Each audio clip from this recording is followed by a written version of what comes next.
האם זה באמת סגולה בדוקה? הסגולה ללמוד בזה?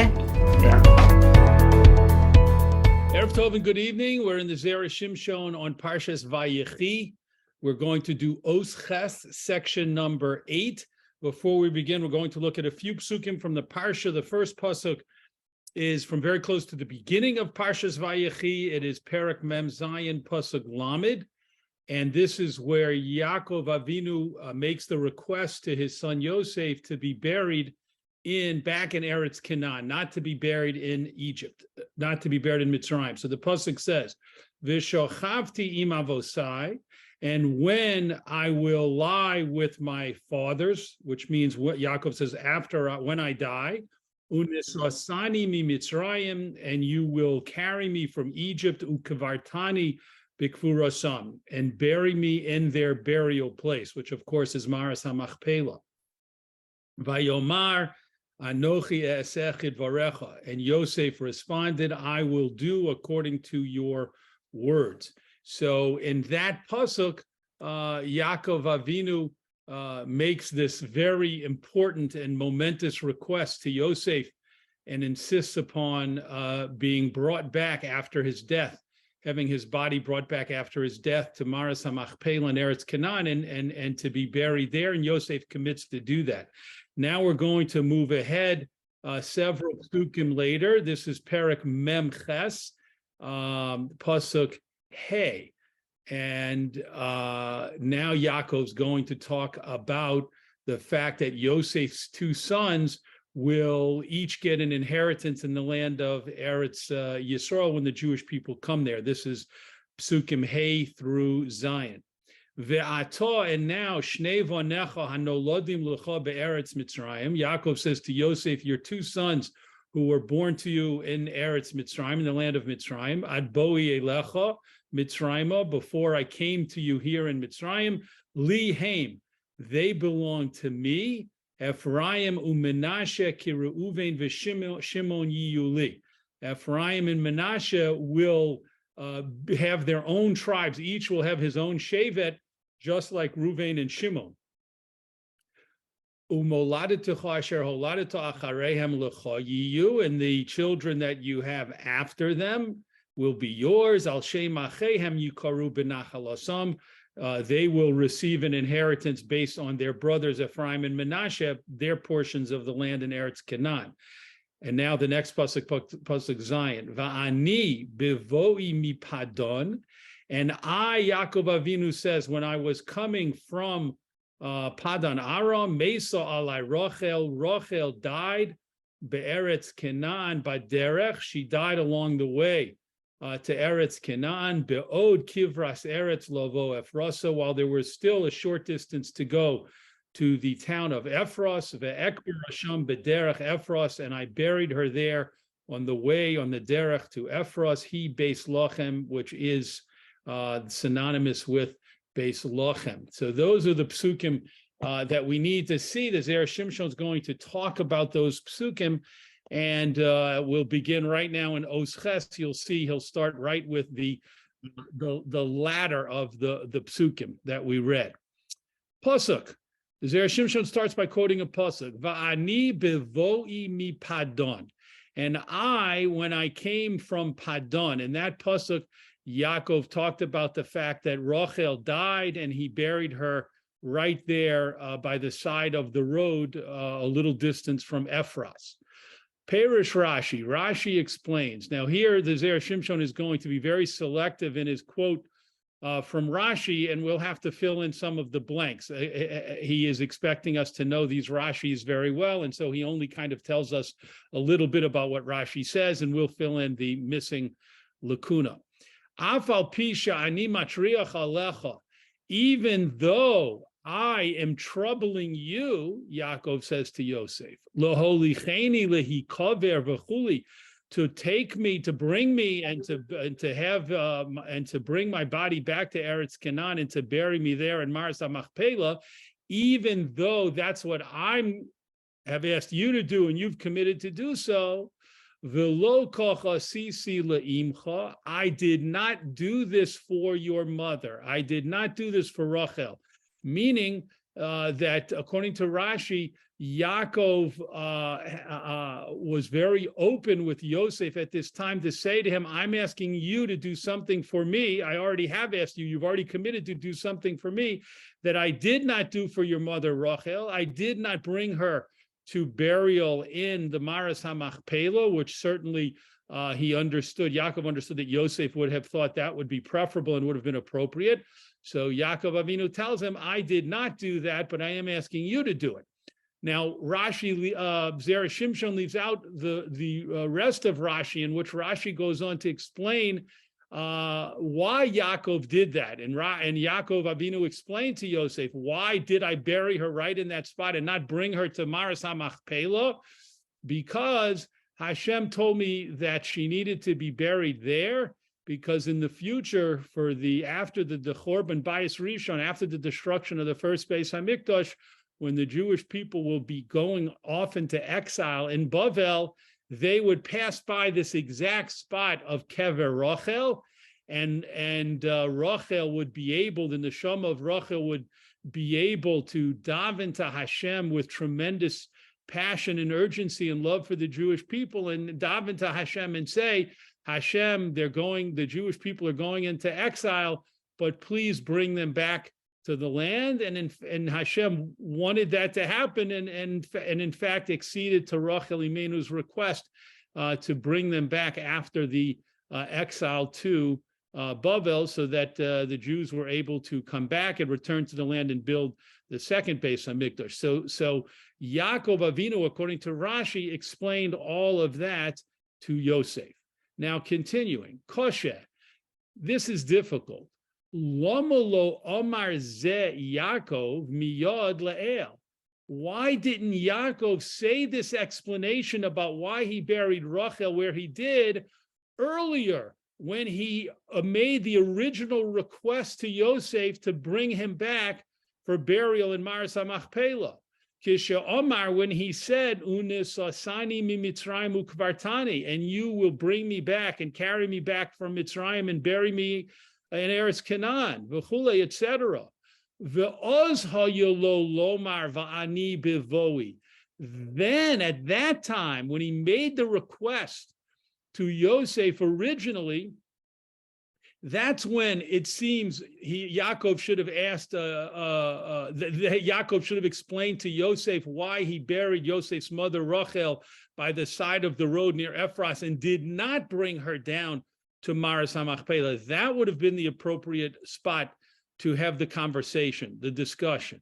Kedei lehodio she'al pi hadibor kivora sham, in order to make known to his son Yosef that it was through Hashem's express command that Yaakov buried Rachel in that location.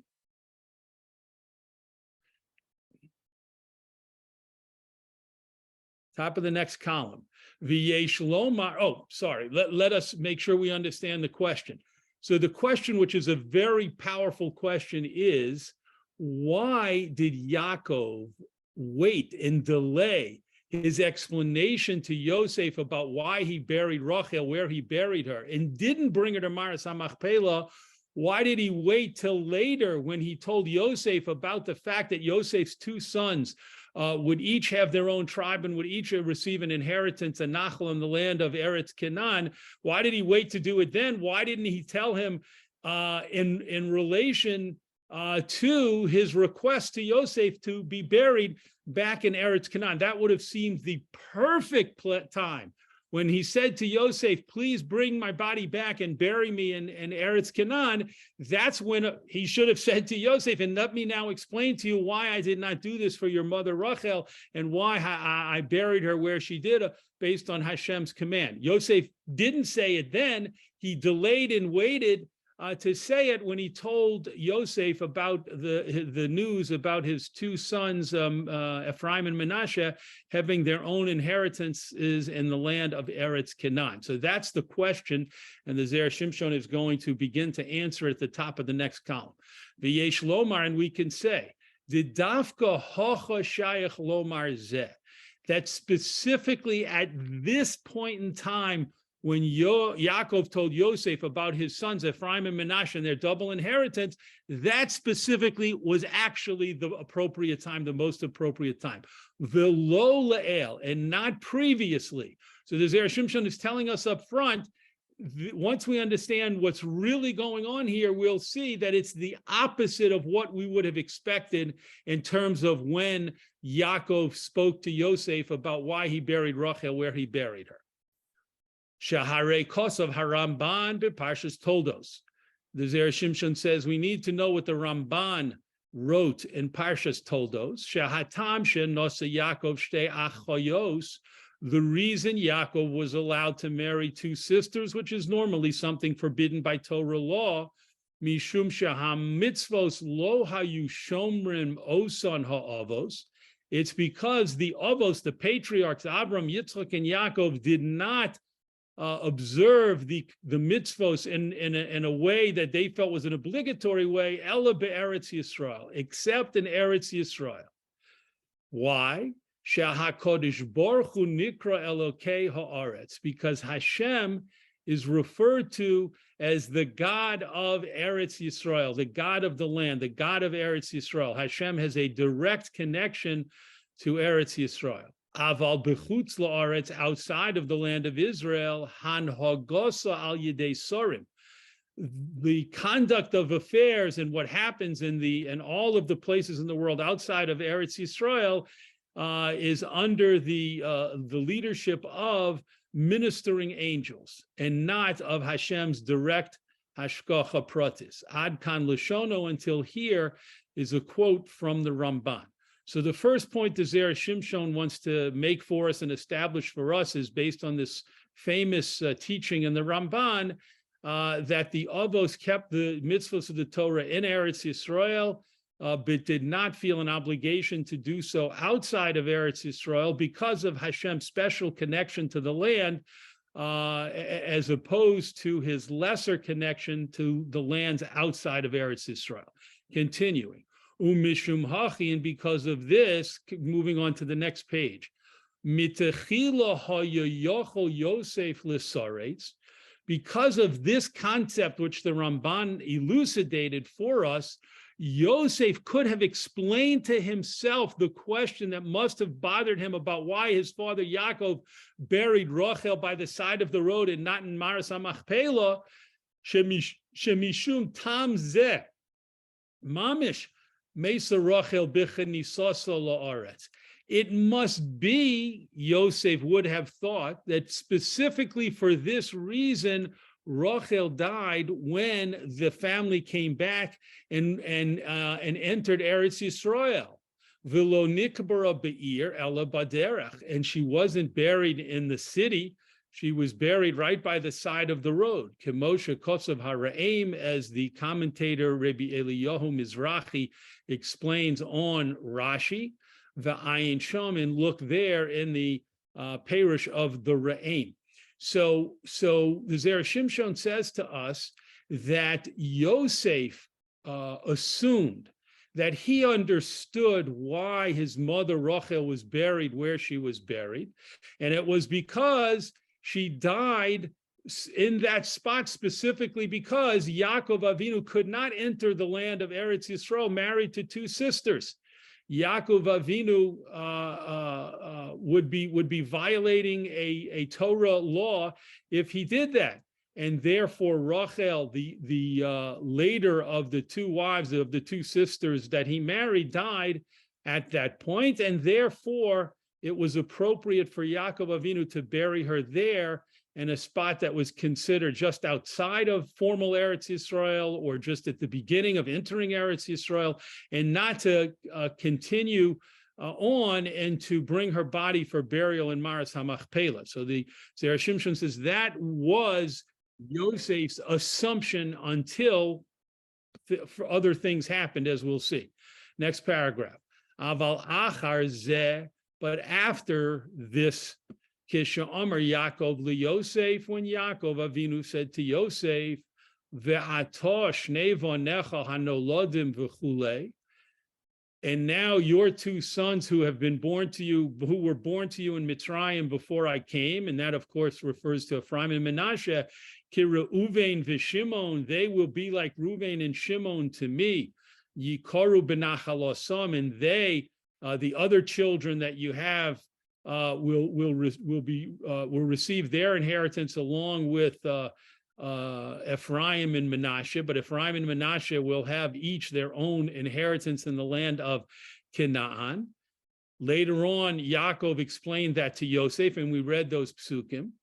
V'omrinan b'medrash Rabbah, and we say in the Medrash Rabbah, al pasuk vayehi bishkon Yisrael ba'aretz hahi. On that pasuk, we say bechoras mamo nitla mimenu. The aspect of the Bechorah, of the firstborn, the rights of the firstborn that were financial aspects, Yaakov took them away from Reuven. Yosef not al shnei chalakim be'eretz Yisrael, and he gave them to Yosef, who thereby was able to take 2 portions in the land of Eretz Yisrael. V'lo nitlo mimenu lo bechoras hayu chasin. But Yaakov did not take the other privileges of the Bechorah, of the firstborn. He didn't take those away from Reuven. This means he didn't take away the lineage that Reuven was considered in terms of the family lineage. Reuven was still considered the Bechor, the firstborn. V'lo shar ha-Bechoros, and not any of the other perquisites of the firstborn.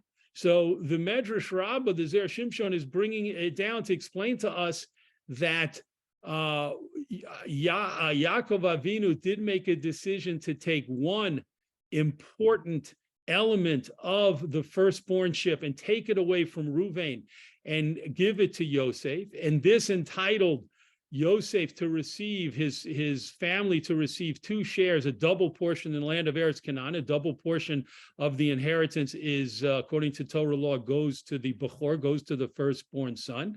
And that's what happened when that privilege was taken away from Reuven by Yaakov and was given to Yosef.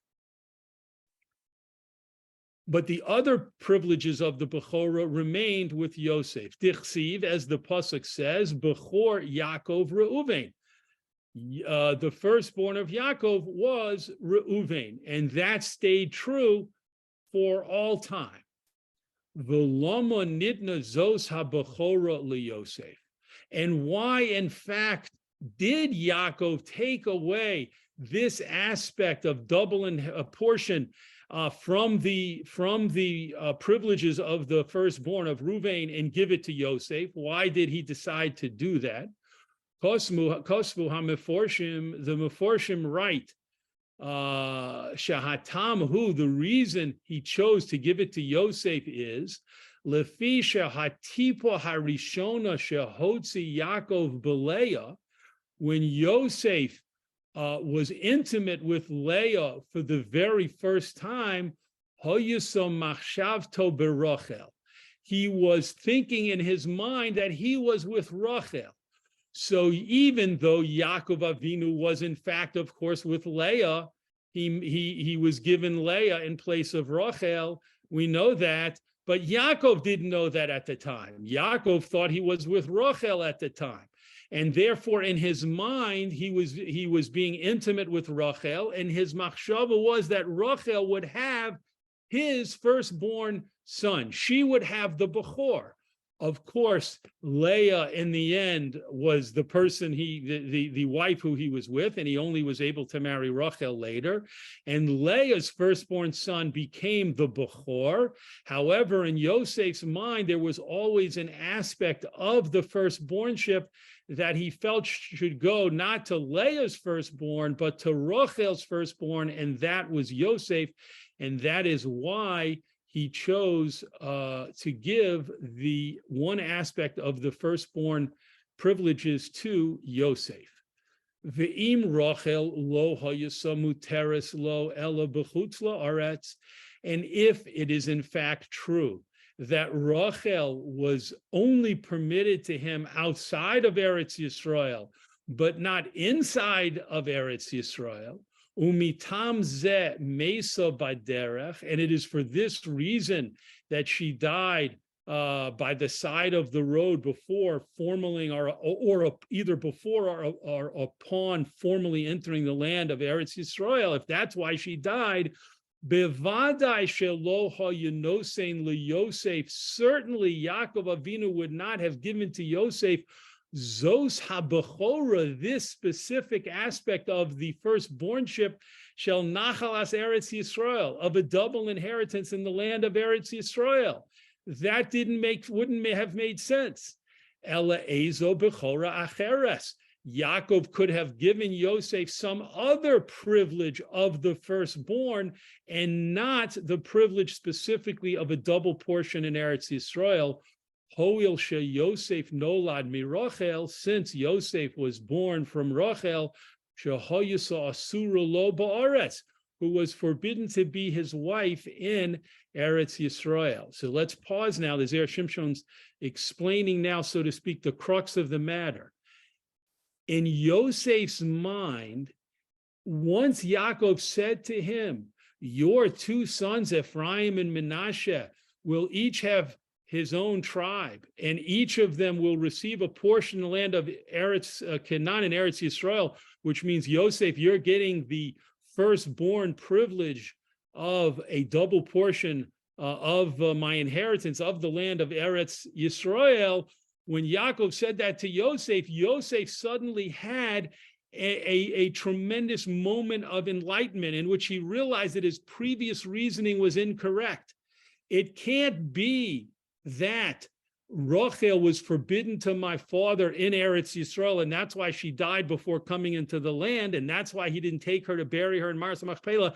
That's been an incorrect thinking on my part, because now he's telling me that he's giving me the aspect of the Bechorah that specifically involves a double portion of Eretz Yisrael, and he wouldn't have done that to me, the son of Rachel, if Rachel was his wife that specifically couldn't enter the land of Eretz Yisrael and was forbidden to him in Eretz Yisrael. That cannot be true, Yosef realized. Continuing to the next paragraph, Elevadai, but definitely, midenoson lo matana zo dafka, from the fact that Yaakov Avinu specifically gave Yosef the gift of a double portion in Eretz Yisrael, Shmami Nosha Einzo Hasvara Iker.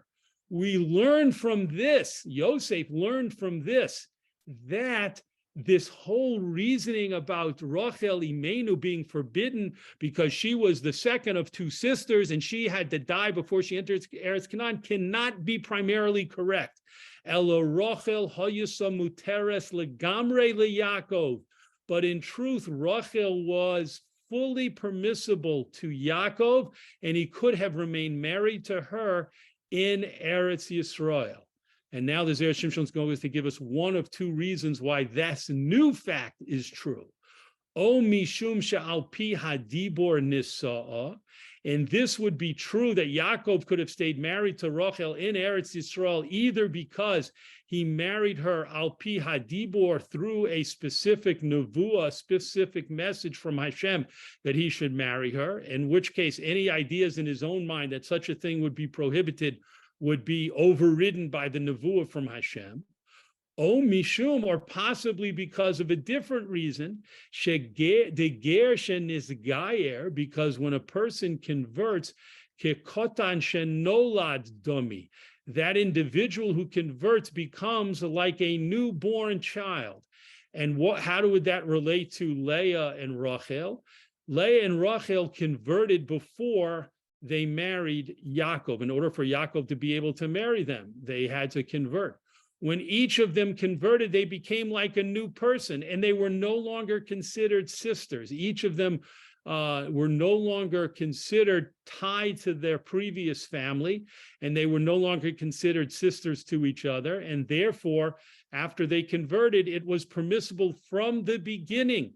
Lechatchila, it was permissible for Yaakov to marry Leah and Rachel because they were no longer considered related as sisters, and so there would have been no prohibition. Ume'ata hoyolo Yosef mokom lehisraim.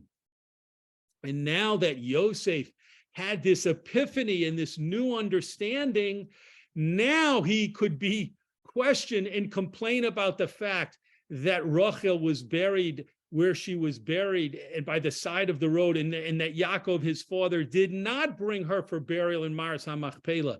If he was permitted to continue being married to her, and if she could have been brought to Maras HaMachpelah for burial, why didn't Yaakov do that? That question only now suddenly comes to the fore. Lama lo holicha lehikaver be'ir shel Eretz Yisrael. Why didn't he bring her for proper burial in a city in Eretz Yisrael, preferably Hebron, preferably Maras HaMachpelah? But even if not, at least to one of the other cities, but not where she was buried by the side of the road. Umishum hachi dafka kan. And because of this, it's specifically here, when Yaakov told Yosef about his sons Ephraim and Manasseh, each receiving a portion in the land of Eretz Yisrael, that became the time, Omar lo Yaakov, that when Yaakov chose to tell Yosef, Va'ani bevoi mi Padon, and when I came from Padon, Mesa alai Rachel died, and I buried her in that spot. And Yaakov went on to explain why he buried her there, based on the message from Hashem about the future of course of events in Jewish history, and why Rachel needed to be in that specific location. So just to recap, because the Zera Shimshon has taken us through several different steps and sources here, just to recap, the original question was, why did Yaakov not tell Yosef immediately about why he chose to, the explanation as to why he chose to bury Rachel where he did. Why didn't Yaakov tell that to Yosef when he made the request of Yosef to bury him, Yaakov, back in Eretz Canaan? That seemingly would have been the exact right time to tell Yosef and explain to Yosef why he didn't bury Rachel in Maras HaMachpelah, but he was asking Yosef to bury him in Maras HaMachpelah. Instead, Yaakov Avinu waited until he told Yosef about the fact that his two sons, Ephraim and Manasseh, would each have their own inheritance in the land of Israel and each have their own tribe. And Yosef, therefore, was getting that particular privilege of a Bechor, of a firstborn. And that moment became the correct, best moment to talk to Yosef and give him the explanations he needed to make sense of everything, because only then did Yosef realize that his mother could have come into Eretz Canaan and could have remained married to his father Yaakov, and therefore could have been buried in Maras HaMachpelah. So that was the time to explain why Yaakov, in fact, did not bring her to Maras HaMachpelah and buried her where he did. Yasher Koach for joining in the Zera Shimshon learning tonight, and we look forward to learning Zera Shimshon again together on next week's Parsha.